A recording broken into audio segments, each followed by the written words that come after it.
Welcome to Smut and Sensibility, a podcast for romance readers and romance writers. By romance readers and writers. We are Amber, Allie, and Marie, a group of learned ladies who love talking about the romance genre. In this podcast, we will talk about our favorite books, writing craft, and how we make room for a creative life in real time. So buckle up and enjoy the ride. Hello. Thank you so much for joining us on another Manuscript Minisode.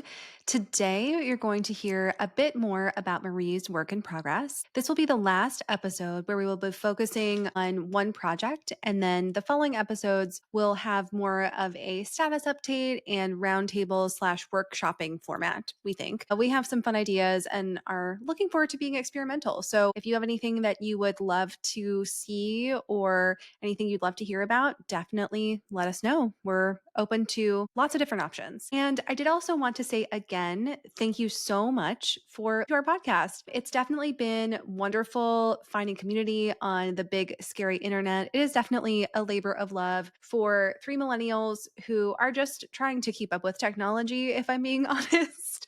And if you haven't already, please go ahead and subscribe to us on Apple Podcasts and Spotify and leave us a 5-star review. It really does help us grow and find more book lovers and writers to join the community. We are also on YouTube, Instagram, and TikTok at Smut and Sensibility Pod, and we will have all of our info linked down below in the show notes. All right, I think that's it for the intro. Let's get on with the minisode. Today, we're talking about Marie's work in progress that I'm super excited about. It's here. The day is here. The day is here. This story is just really cool and really fun, and I love your brain. And please, if you wouldn't mind, could you give us the elevator pitch? Please. Yes. So the elevator pitch is when a workaholic necromancer is accidentally soulbound to a mysterious monk with a bloody, unholy past, the two of them must journey together through danger, desire, and secrets they both wish they could have kept in the safety of their own minds. But the closer they get to freedom, the harder it is to let go. Ooh, they just keep getting better. Scout. Did you see Scout? He's like very. Look at his loving ears. Look at soulbound. I'm in. He's like, what? Souls? Souls of shoes? I can't keep I'm a dog? secrets. Chewing on a soul? Oh my gosh, Marie, that's a great pitch, Marie. That's so good. How long? Be honest. How long did it take you to come up with that? I feel like you probably did that in like 45 seconds. No, Probably. I mean, the problem is that I just keep rewriting everything. So balancing out like how much essential information to give away. And, I love the concept of an elevator pitch because it's just like if you trapped some editor in an elevator and you're like, you can't leave. I know, it's very Can't get stalkerish. Don't you out. want this? You have to know. learn I about will their childhood find trauma. you. So, That's funny. as we intro in here, how did you come up with this idea or how did you come up with the story? I came up with this idea. I had finished writing a contemporary romance and that went out to editors and everybody went, we don't want this. And I said, okay. So So rude. I did Fucking something rude. different. Nah, it is what it is. I wrote a short story for what was it? Just like a competition thing. Yeah, And it was. You and What Gabby was did it? it. What was it? It was paranormal It was like fantasy romance or something. monster romance? Yeah, I'll have to think of the, I don't remember the actual site for it, but Yeah. I started writing it as a short story and I liked the idea of the prompt for the short story contest was like unlikely alliances or something like that. And it was romantasy, it was fantasy. And I hadn't written fantasy in a while, so I thought, oh, this will be fun. And I wrote just a little portion of kind of a very early iteration of my two main characters going through a swamp and triggering a magical trap, and then one saves the other, essentially. And the setup was this sort of like two unlikely people stuck in this very weird situation. And I really liked the short story. And then as I was working on it, I just thought, this is really fun. I want to see where these people were before they got here. And I want to maybe stretch out the trauma a little bit longer. So that's kind of how it developed out of that short story. I love that you had a plan for this like specific prompt, this competition short story, and it like didn't leave you. It was like, oh, I'm sorry, we're not done yet. There's more story to tell. I like the characters. And they like followed you. They elevator pitched you. They trapped you in the elevator and was like, They truly ma'am, did. we They are not done did. They yet. cornered you. They We are cornered not me. done. Yeah. And I'm so glad you did, because I'm just loving this story. Thank you. I'm liking it too, although I can feel myself getting to the point in the writing process where I'm like, I need to have like 3 good days of writing, because I've been doing a lot of like housekeeping, like synopsis updating and backstory writing and stuff, and I haven't really been as productive in the manuscript itself, and that is annoying me. Like, all the housekeeping stuff is good, but I really need to have a couple days where I just lock in and write, because I know I'm It's being hard to productive, but it's tough. Yeah. It's hard, and you know you're being productive, like, logically, but it's also really hard sometimes to feel like you're making progress because you can't see that word count climb up, even though you know Right. that all of these things are important. They're going to have to be done sooner than later. And a lot of these housekeeping things, it's actually better to do on the earlier end before you finish something and you're like, shit, now, Mm-hmm. now what? How Don't do I ask even me those intense define? questions. Yeah, Right. don't ask me those Right. intense questions. I don't know. Right.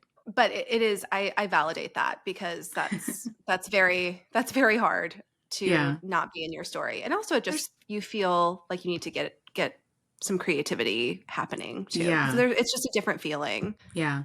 Well, it's there's all something really essential creativity. Like, I was working through something last night where I was like, okay, I think that's why this character believes this thing, and that's why they're doing what they're doing. And that's really important. Obviously, you want your characters to be doing things for a reason. So if you're writing a scene where they just behave a certain way, and then you have to like take a step back and be like, okay, what's underneath that? Why are they doing that? Why do they think that? So it's all really like essential, but it's not word count.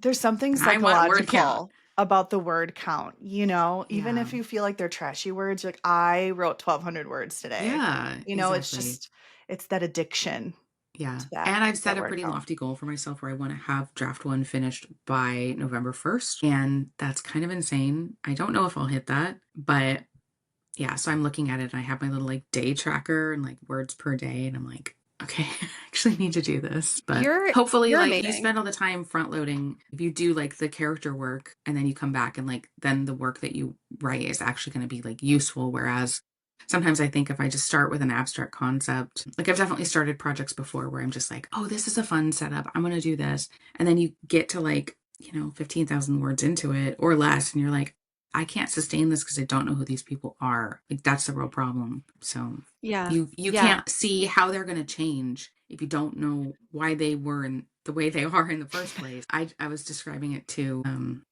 my kid as Roomba plot, which is where you just have like a cardboard cutout on a Roomba and you're just like driving it through a room. It's like, That's a that's great not. analogy. It has a good visual too. Well, That is a good visual. we were talking about show don't tell. This is a tangent, Uh, but I love this. No, that's a great analogy, but you're absolutely right because you need to do that character work before you can like attack wound. And we are obviously writing romance, so we need to be able to make them fall in love. And if you sort of an idea of what their wound is, but you haven't really dug into there very well, then it tends to have maybe more of an external activator versus, like we were talking in the Romancing the Beat episode, mhm, that really satisfying synergy of internal conflict, external amplifying, causing change, and then like the reaction to that. So yeah, it's all yeah, necessary for work, like sure. you said, It's but there's just something super really necessary, intoxicating but yeah, about getting words on the page. it's like, Yeah. I want to write, I but want to it is write. necessary. Yeah. And I also will say, I feel like just as an observer to your work in the last several months, you've been really into souls lately. Do I you think remember I have. you Yeah. wrote Liam that for our Christmas Yes. stories that we wrote everybody, and I feel like that was sort of the precursor Oh yeah, because the I think it memories. is. Yeah, I think there definitely was. they're separate, but I could see where you were like drawn to Yeah. this idea. You needed something that you could land on. And I love that story. I really love how that came out. I did I do too. entertain the notion So good. of what would it look like if I developed something in that world. And I played around a little bit with that one. So I feel like there was something about like sort of this confluence of like magic and like almost medicine.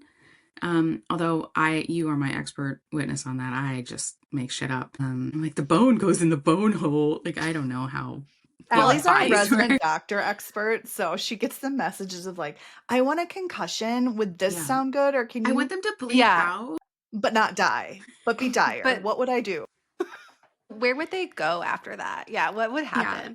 Can No, they, all can you valid detangle questions. their brachial plexus, please? And then you're Yes. just like, what are you doing? And I do, Marie, I do think that just you have such a lovely prose, but also your stories just are very psychologically deep. And Mm, so like even with the book that was on sub for a while, there was like a significant amount of depth to that book. yeah. It wasn't just like a super fun, light and airy Yeah. contemporary romance with no substance. Like it absolutely I had think that's why substance. it It didn't was sell. fun. It was funny, but it also had depth, which apparently that wasn't on order, I guess. I think it just, yeah, I don't know. I got interesting feedback on that one, but yeah, thank you. I appreciate that. Yeah, I and do think I think like it's a good thing. that's my pitfall as a writer is if left to my own devices, I will just write a like 60,000 words of a character sitting in a blank room being like, what have I become? And like, you have to like not do that. You have to like get them out to do They shit. have to So do They things need to do besides yeah, just. things. Yeah, they can't just ruminate for they can. 60,000 But you're words. so Yeah. I good at the can rumination, as a though. You're human. really good They at can't. rumination. Where I Not feel like the rest allowed. of us struggle, and you make it look so easy. And like I'm Allie gonna make said, my your therapist prose. I'm gonna make my therapist read this and she's gonna be like, this explains a lot. Like, don't call me out like this. I know. I know what I am. But I do really I want to circle back to your sort of interest, especially lately with kind of the short story Mhm. that I think sort of transitioned into this wizard story. You have been playing with the idea of spirituality slash religious devotion as well as academic pursuit and Mhm. medicine, like, and they were intertwined, you know, Right. centuries ago. Like Right. medicine was magic, magic was medicine. It was also religion. There was some weird shit that people were doing, you know? And that kind of leads us to your character. So your first main character is Virik. And can you tell me a little bit about him and who he is and what is he like? He's hot, I can confirm, in his little Well, I love robes. a weird guy. I love a weird dude. So it's a single POV and it's through the heroine's point of view. So we only really ever see him through her perspective, but he is a monk. He was kind of surrendered to the church at a very young age due to his mother feeling that she couldn't take care of the kids that she had for a variety of reasons. And he has been raised with a very strict religious worldview. And as an aside, one of the world building things I haven't really done yet is really develop like the religious framework. So we're going with hand wavy henotheistic, maybe polytheistic, something, whatever. Don't worry about it. But he's been raised in this like very strict framework of belief and behavior. He's kind of chronically underfed at points in his life. So he's a little bit ropey. He's a little bit lean and you just kind of want to make stew and feed him a little bit, just a man I with the know, sad poor wet guy. eyes of a neglected hamster. Like, I know this Oh, is not No, everyone's cup of tea, but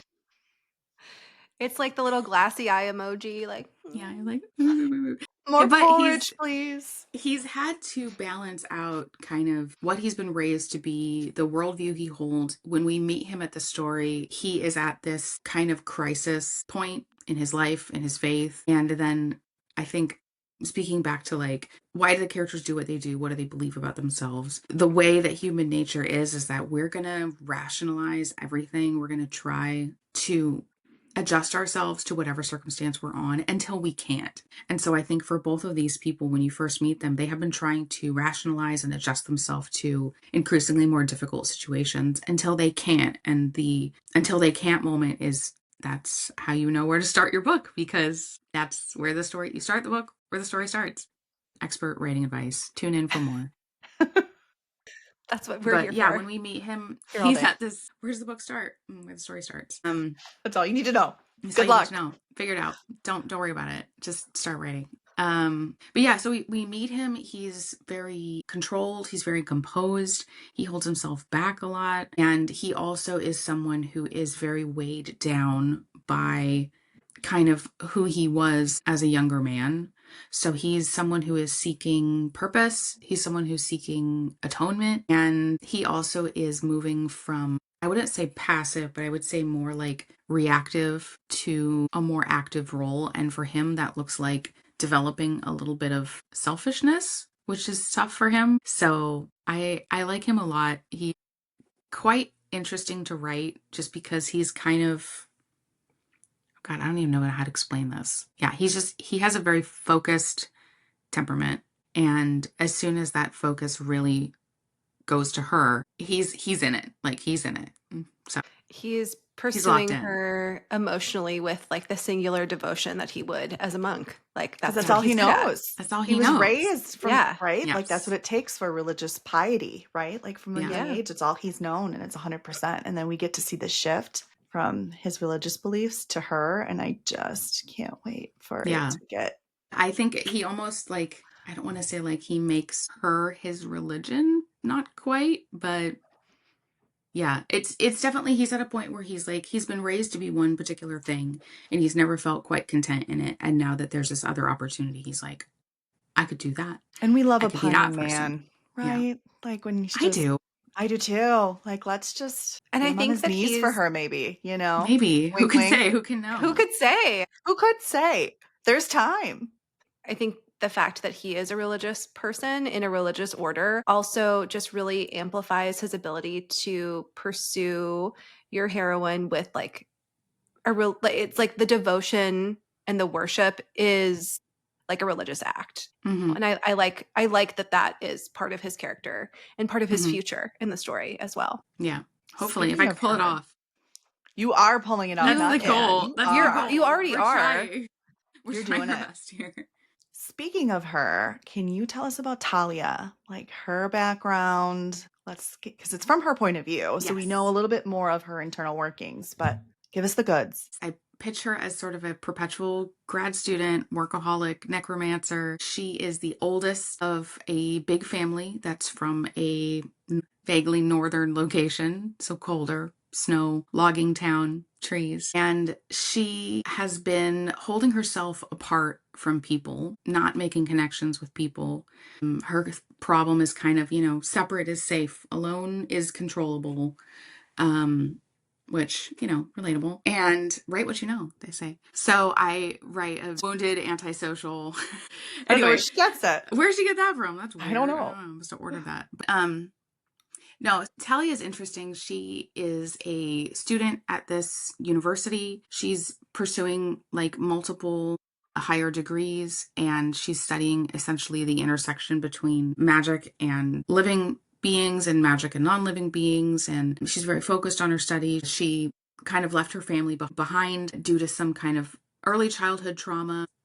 I wanted to write someone that was the first person in the family to do something, and she's really the first person to leave town. And she's got all these siblings, and she kind of starts the story being a little, I would say, disdainful of what her family and community is, and just knowing that she didn't want a future that was just like marry some logger and have a bunch of kids and don't do anything of significance.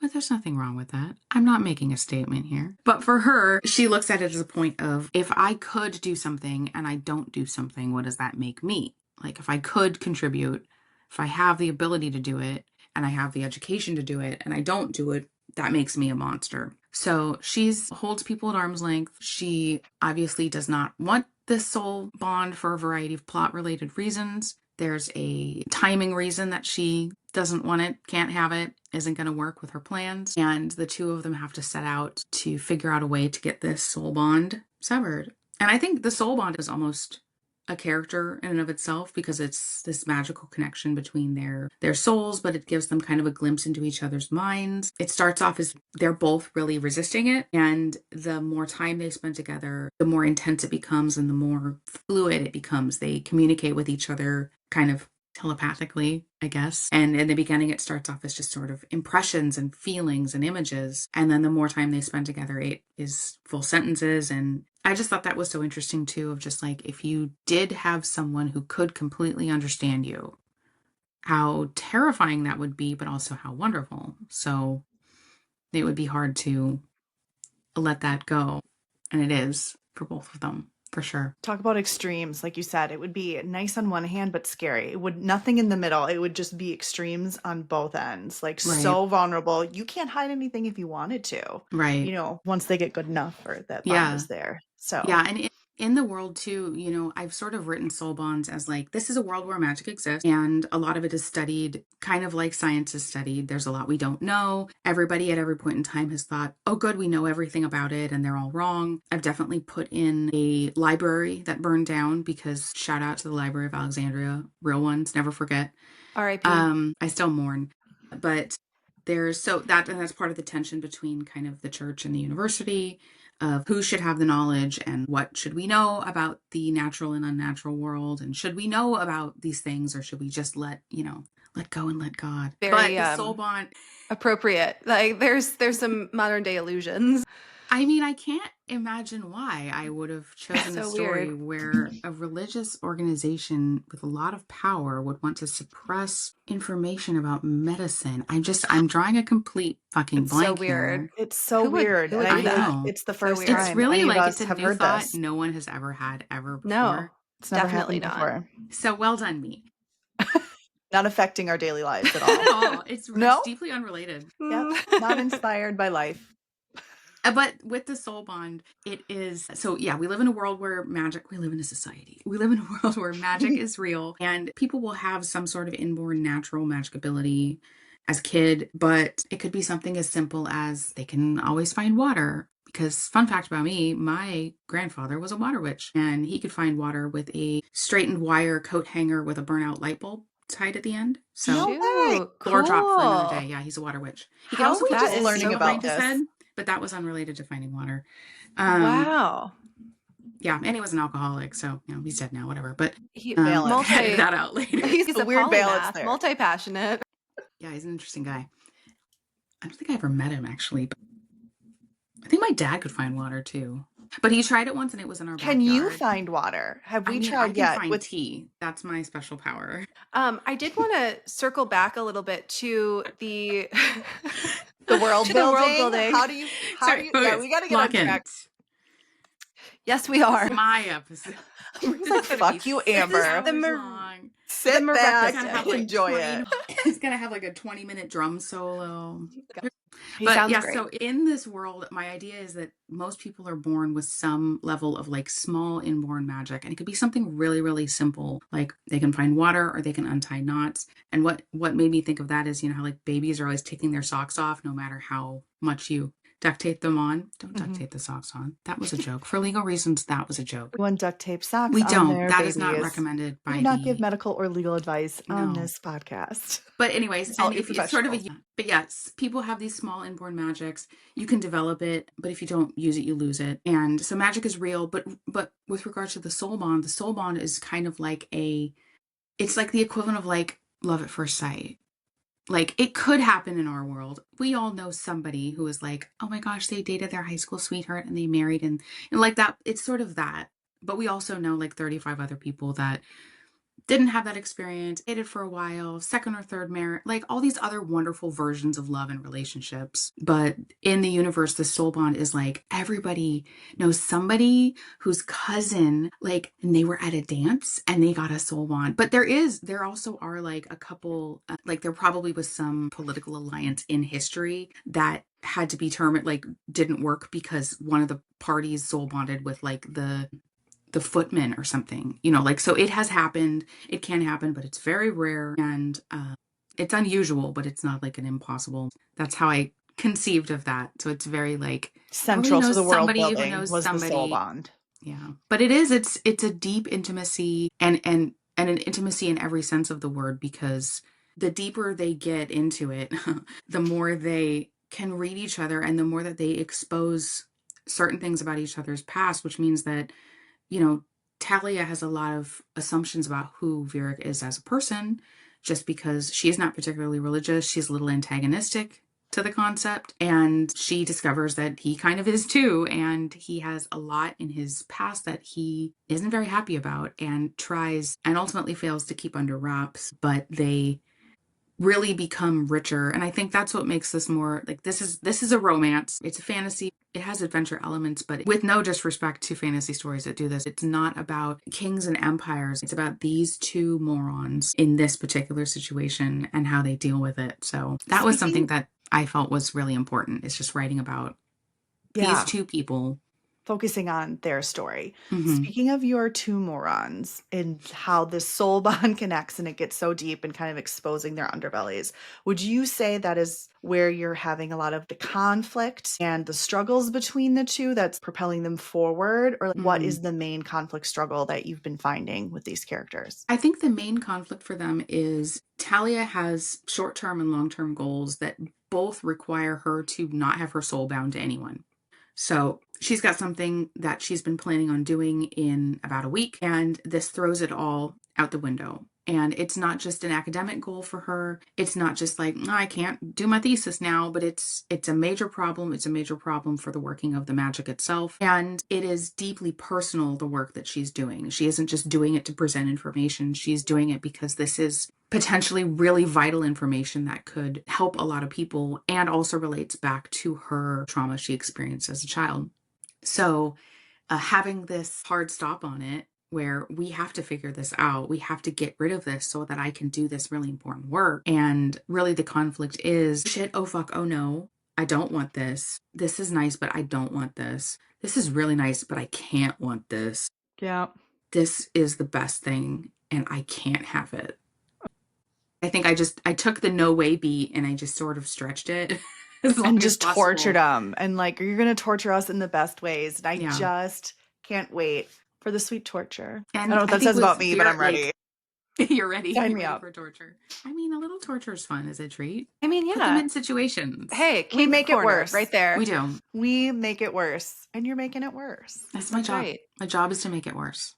So, how are you feeling overall? Like, you have really ambitious goals for finishing this draft. And I know that you talked to your agent and kind of got some initial feedback on the story, and you're wanting to get this moving. So, like, how are you feeling with like I'm what your feeling direction is? I'm feeling cautiously optimistic. I sent my agent the first 6 chapters, and I sent it knowing it needs to set more. The first 6 was just me kind of taking that original short story and being like, okay, who am I dealing with here? What's the setup? Get them into the situation and then get them on the road.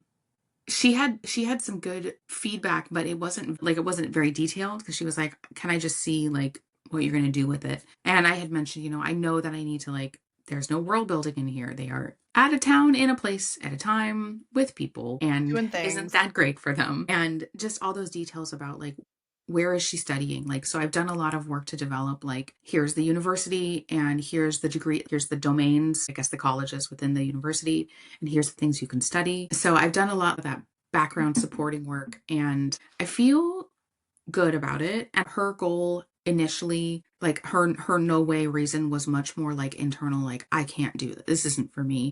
And I've added a lot more actual external hard stop. I'm feeling really good about it actually. Like I'm feeling very cautiously Yes. optimistic.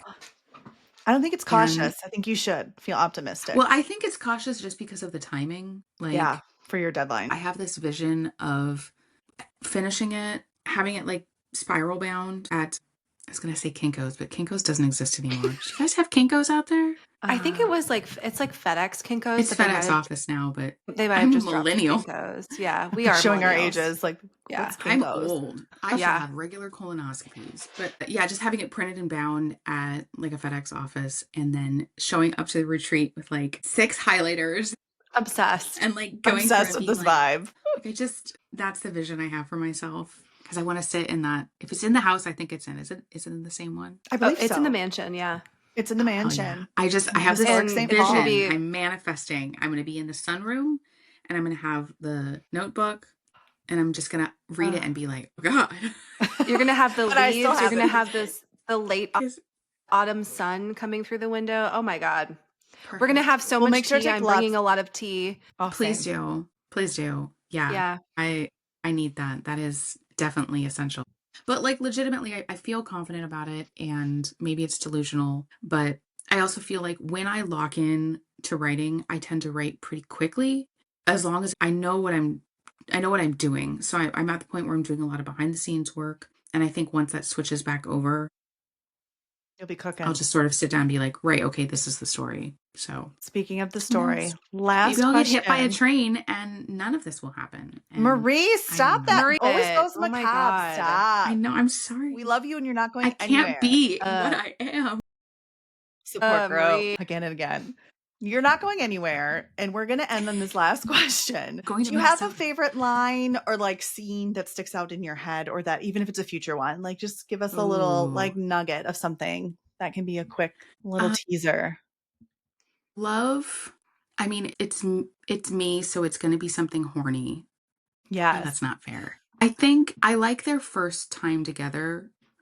I really enjoy writing bad sex, by which I mean like a little messy. Not like he brings out a bike horn and like not like that bad sex, but like we have to cut all of them. What? Who would I don't ever know. think of like, Where are we It's going 9 with in the this? morning, you guys.